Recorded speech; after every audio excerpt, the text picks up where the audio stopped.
Life doesn't always go as planned. Sometimes things happen, but in all we know that we have God and He has us.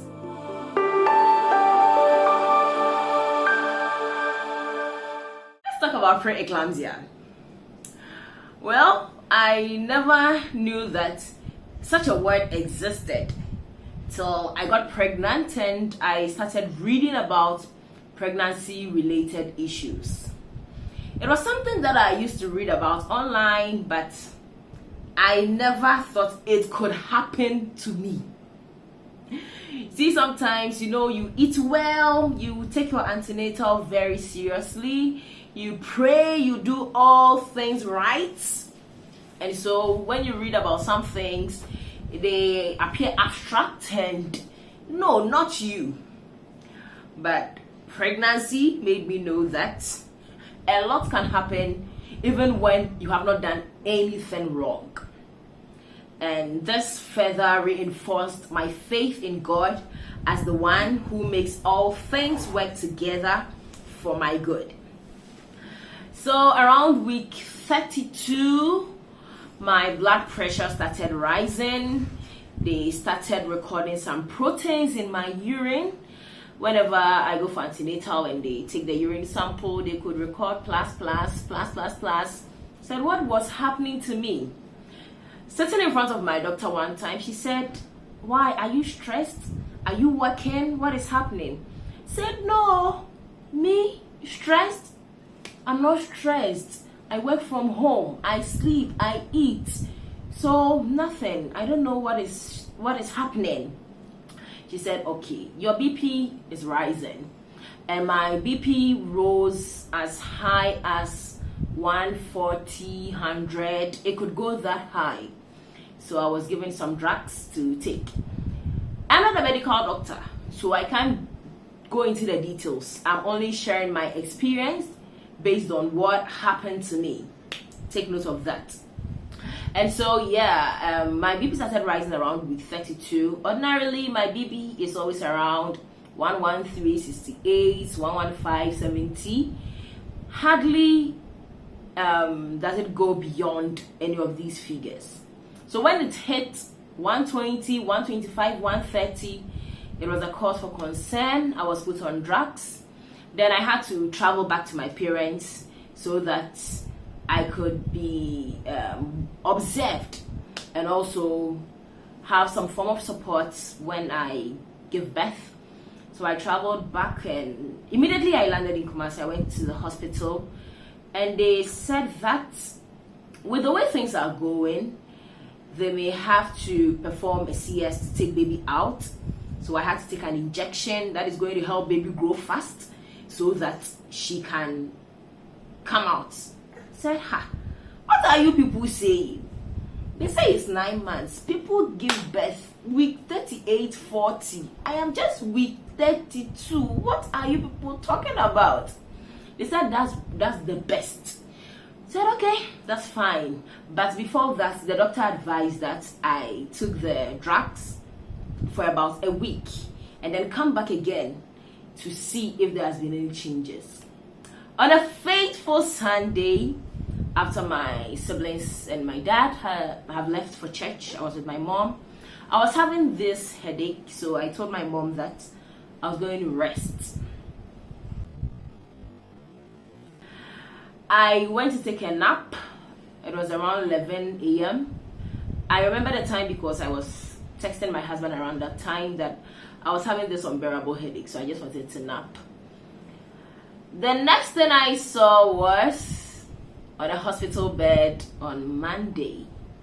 That was when I became conscious of my surroundings. So this is what happened, according to my mom. She saw that I had slept for long, and my brothers had come back from church and they know me and food. At least jollof, I'll wake up and eat. But they came to wake me up, but I only made a sound, so they thought I needed to rest. Later, around 6 p.m., one of my brothers came to the room to check on me. That is when they realized that I was unconscious.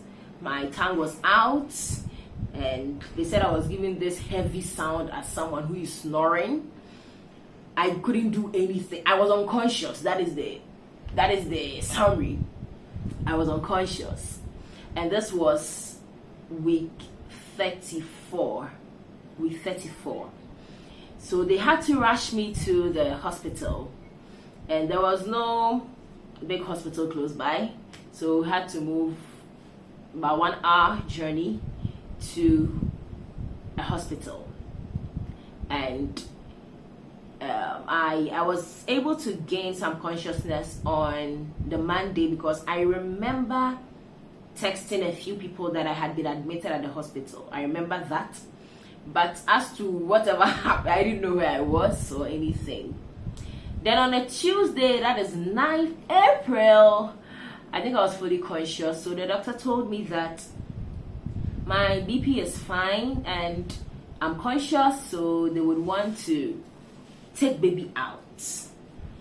That was 34 weeks, 5 days. Said, is my baby fine? They said, yes, baby is fine. I said, why not? They gave me the consent form.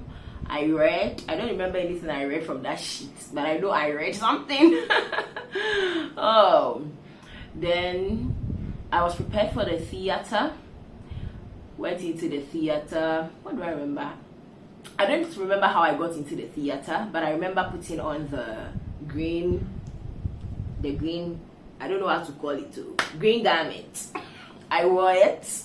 Then I remember someone asking to give me an injection at my back, I think in my spine. Then I was prepared. I was lying down. The next thing I saw was, is she a boy or a girl? I said, is that my daughter? Oh my God! I can still remember the day so clearly. I say, oh yeah, dang, what is it? Said, a girl. Said, okay, that's your child. I can still remember the feeling. And wow, is it that easy to have a baby? You enter the theater and you get a baby. Oh, I thank God so much. The staff at SDA, I always thank God for that hospital and the staff that I met. God bless you all so much. Dr. Brefo, Dr. Tracy, those are the two names I remember. But every other person who took active role in this, thank you so much. So they brought my baby out, but I think they had to stitch and do other things. Then the next thing I remember was I was in the ward when they were putting me on the bed. I don't know, I think I saw that one. When they came, they carried me and put me on the bed in the ward. I had not seen my baby yet. My husband was the first to see her and she weighed 1.7 kilograms. She was tiny. My girl was so tiny. Very, very, very small. But God has been good. She's grown well. As a mother, a Gen Z mother to be specific, for me Gen Zs, we don't like stress. Some things are strange, and this was one of the strange things that happened. I mean, why? People could give birth that early. I didn't know anything called preterm. I didn't know anything called premature. No, I didn't know anything like that. But this is what happened. 1.7 kg, and as a mother, I was just open-hearted and open-minded that I don't know what is going to happen to my baby, but I just had this deep conviction in me that she was going to be fine. Did I plan for any of this? No. I don't think any young lady will plan, and I mean a Gen Z will plan life and say, I marry, I'll get pregnant, I'll get pre-eclampsia, I'll go unconscious in my sleep, and then I'll do CS. And oh yes, my baby will be a preterm. I don't think anybody plans something like that. But life happens. That is one thing I want to point out in this video to my Gen Zs. Sometimes things don't go as planned.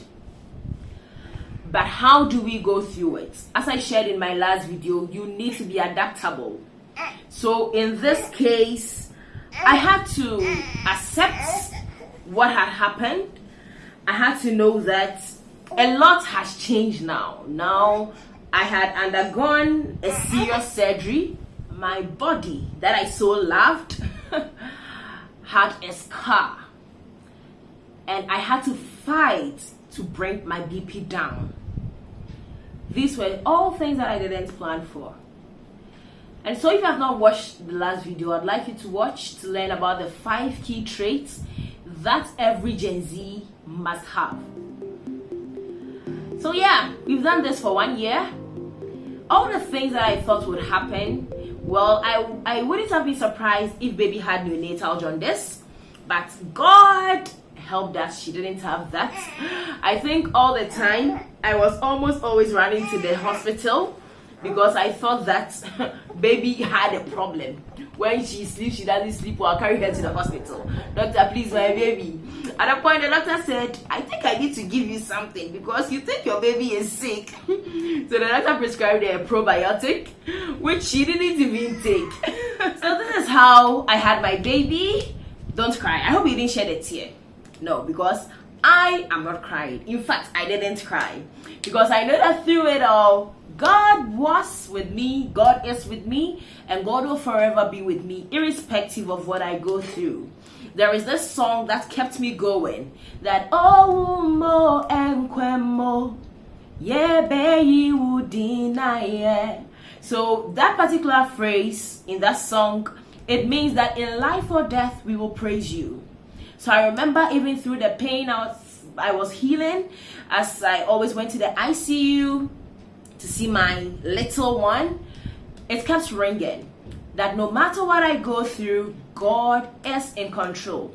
And of course, Gen Z Moms Connect wouldn't have been a place to be if not for these experiences.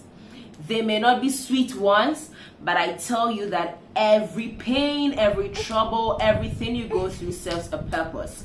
I'll come your way again and we will talk about the healing process, how baby has been growing, how my life has been transformed and changed in many ways. So just stay tuned to Gen Z Moms Connect.